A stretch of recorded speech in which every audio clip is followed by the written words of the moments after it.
चलिए बढ़ते हैं आगे और अगली खबर आपको पटना से बता रहे, जहां पटना के रिहायशी इलाके खासकर अपार्टमेंट में सेक्स रैकेट का धंधा धड़ल्ले से जारी है, जिसका खुलासा पटना पुलिस ने किया है। तो ये बड़ी खबर आपको पटना से बता रहे, जहां सेक्स रैकेट का बड़ा खुलासा हुआ है और कुछ दिनों पहले ही पटना के जगदेव पथ स्थित अपार्टमेंट में पुलिस ने छापेमारी करते हुए देह व्यापार में शामिल लड़कियों को छुड़ाया था और सेक्स रैकेट चलाने वाले संचालक को गिरफ्तार किया था।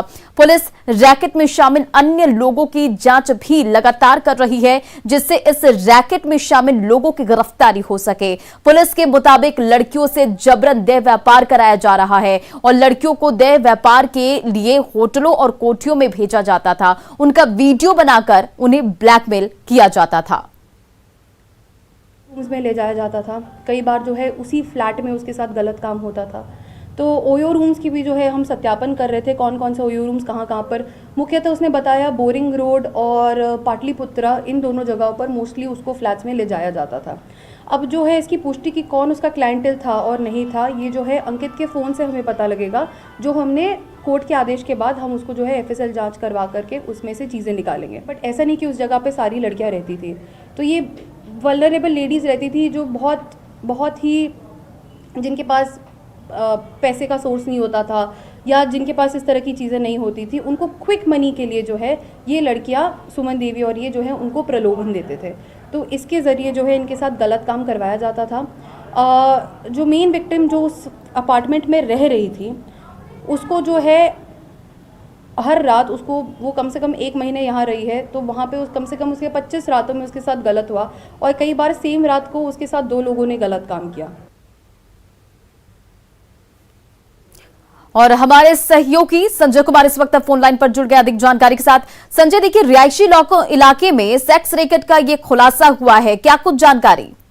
देखिए बिल्कुल, खासकर जैसे पटना पुलिस ने दबिश दी थी पार्लरों में, तो मेंस पार्लर जो हैं उन पर दबिश के बाद जब जो रिहायशी इलाके हैं वो जिस फरोख्ती के अड्डे के रूप में विकसित हो रहे हैं, और इस बात का खुलासा हुआ पिछले तकरीबन 6-7 महीने से पटना के एयरपोर्ट थाना क्षेत्र के सिद्धार्थ कॉलोनी में जो लव कुश अपार्टमेंट है वहाँ पर ये सेक्स रैकेट चल रहा था और इसमें जो महिलाएं थी उनसे जबरन ये जो सेक्स रैकेट है उनसे जबरन देह व्यापार कराया जा रहा था और पुलिस ने इसका खुलासा किया है।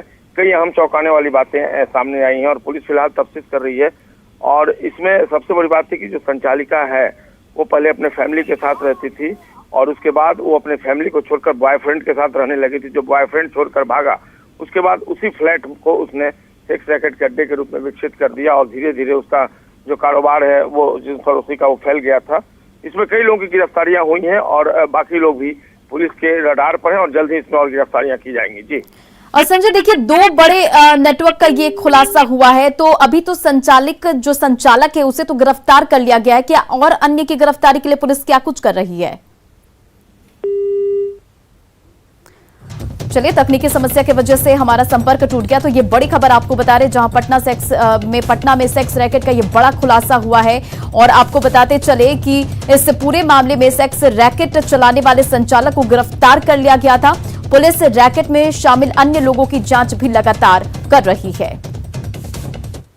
बढ़ते हैं आगे और अगली खबर किशनगंज से आपको बता रहे हैं, जहां किशनगंज पुलिस ने सांप की जगह का व्यापार करने वाले गिरोह का भंडाफोड़ किया है और किशनगंज में एक होटल से 3 को गिरफ्तार किया है, जिनके पास से स्नेक वेनम पाउडर भी बरामद किया गया है।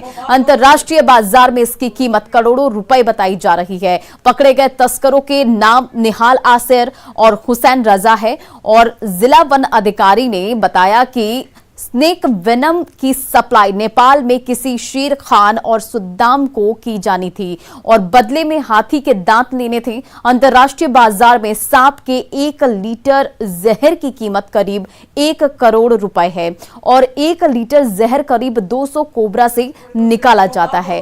सांप के जहर का इस्तेमाल कई रोगों के इलाज में होता है। तंत्र, हृदय और रक्त संबंधी बीमारियों के लिए इसका इलाज में इस्तेमाल किया जाता है। कई बार सांप के जहर का इस्तेमाल जिंदगी बचाने के लिए भी होता है।